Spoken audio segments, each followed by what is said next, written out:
BJP na LUCHINGBA LEINGAK ASIGI ASHONBA AMASUNG LOUKHATNINGAI YAODRABA Foreign Policy na Manipur Amadi Northeast Region gi Meeyam Awapham Da Tahallabra HAINA MPCC gi Chief Spokesperson HARESHWAR GOSHWAMI na NUNGNANGBA PHONGDORAKLI Wafam asi Mizoram gi Chief Minister LALDUHOMA na Chen Kukizo gi Tokhaiba Leibak ama semnabagi matangda phongdokhiba wafam ama yaningdaba utpa oina pangthokpa pawgi mifam amada mahakna phongdokhibani Manipur Pradesh Congress Committee MPCC gi thaupuba khara yauna Congress Bhavan da pangthokpa pawgi mifam aduda HARESHWAR GOSWAMI na hai chahi asigi September tang marida America Indiana Police da pangthokpa thoram amada Mizoram gi Chief Minister na tongan ba leibak ahumda machoi tariba Chen Kukizo singi leibak ama semnabagi matangda phongdokhiba wafam adu center na taraina lofam thokte maramdi machoi tariba Chen Kukizo gi Meeyam asi LUCHINGBA amagi makhada thabak tawgadabani haiba wafam yauri Manipur gi luraba tanja asida Chen Kukizo singi tongan ba leibak ama semnabagi matangda Mizoram gi Chief Minister na thamkiba wafam adu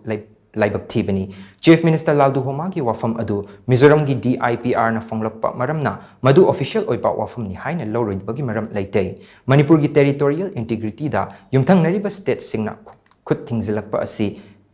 ngasi ngarangi wafam nate Rajiv Gandhi na Prime Minister oiringai matamda khujek pinakhiba Mizo Accord to Churachandpur asi Mizoram gi district ama oina wafam pukhalakpa laikhi wafam adu Rajiv Gandhi na ayaba pikide amaromda Bangladesh ki Prime Minister oirambi Sheikh Hasina na tongan ba lebak ahumdagi machet lauraga Christian country ama semnabagi thorang leire haiba wafam phongdoklamba laikhi Bangladesh ki island ama atopa lebak amana naval base oige hairakpada Sheikh Hasina na yakhide maduga iroina na Bangladesh ta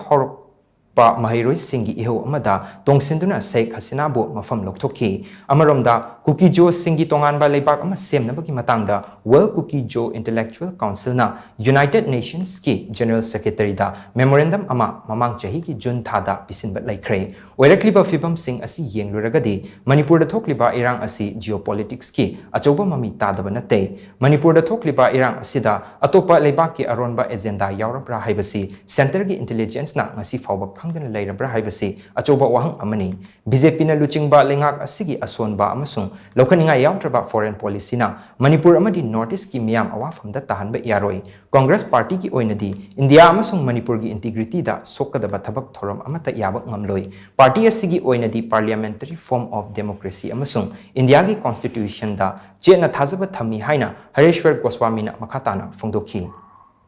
India government si khangna ke do yung khangoi do no world ki the world ki the military power the for position or ngani adu ga yam powerful level leba mani China amasung USA gi adugumba policy gi military sandwich tor bra sakhaira bra magi asoya policy duna atei thoiba Canada da kari da thoiba somda sumare legi ba policy me ya samdok chawre tumdadi adugi mari lenga ba ke no na tawdina India foreign policy, BJP government foreign policy totally flop oirabra. Masina flop oibana maram oiduna.